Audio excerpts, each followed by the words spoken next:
Now, I'm going to give you a few vivid examples of craziness tonight, and I hope it will help your life. And one of those examples is the government shutdown. That is the subject of this evening's Talking Points memo. After 43 days, the House voted last night 222 to 209 to open up the government. 6 Democrats crossed over.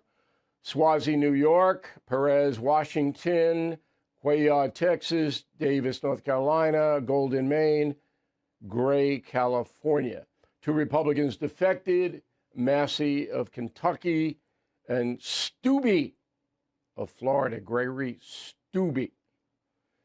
Okay, so by capitulating to the Republicans, and what do I mean by that? Well, Democrats' whole thing was, we're not going to open the government until you allow the COVID level spending for Obamacare. And the Republicans said, no, by law, that spending has to come back down because it's crazy anyway, and we have a $38 trillion debt. So you're not going to blackmail us into closing the government to get subsidies you're not entitled to. There was never a chance Republicans would cave to that. Never. And the Democrats knew it. So the government shut down. Here's what I said on News Nation last night.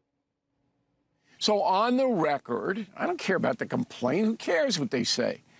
On the record is we, the Democratic Party, shut down the United States government for 43 days and got bupkis. That's pretty embarrassing, I think, right? Isn't that embarrassing? Well, I would. Well, Can I answer? Please. Yes, Bill. It's embarrassing if you're looking at it from the macro, if you're somebody that's just paying attention to the final result. But what other result is there? So both of my colleagues, Cuomo and Stephen A., were saying, well, now the country's more aware of spending on health care. Okay, millions of people have to suffer for that? Come on. I mean, any government policy that hurts the people has to be re-examined. Okay. Now, the Democrats may have won a small victory last week in the gubernatorial race in New Jersey. It was never in play in the Commonwealth of Virginia. Republicans ran a bad candidate, and it was never even close. But New Jersey was kind of close, according to polls. And then Mandani wasn't close either in New York City. But the Democrats are saying, well, people were angry, and that's true. Absolutely true. People are angry about high prices, and they were angry about the government shutdown. And when Americans get angry, non-ideological Americans, who's not involved in party politics, they vote against the incumbency.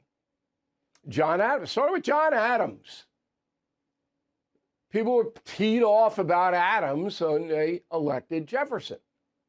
Because Adams was a little arrogant and haughty and did some stuff that people go, wait a minute, hold it. It's always that way. So the Democrats might have won that, but again, overall, they were embarrassing. It was absolutely embarrassing. So you've got a situation where the press, the corrupt media, supports the Democrats about 80%. Even they couldn't make this a victory for the Dems. They tried. They couldn't do it. And that's the memo.